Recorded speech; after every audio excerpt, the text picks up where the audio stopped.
Hey guys, in this video I'll show you how to enable the new big picture mode on Steam. So if you want to move around Steam easily, you've come to the right place. So first what you're going to do is you're going to open up Steam,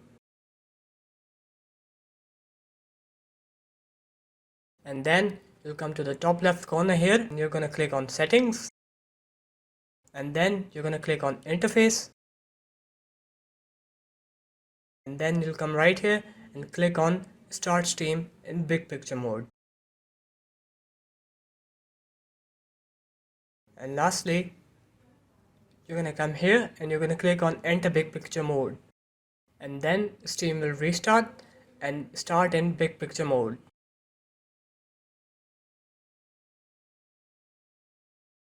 So if you want to use a controller, this will be very convenient for you. This is way better than the original Steam interface, and this is easier to move around. As you can see, it is very smooth as well.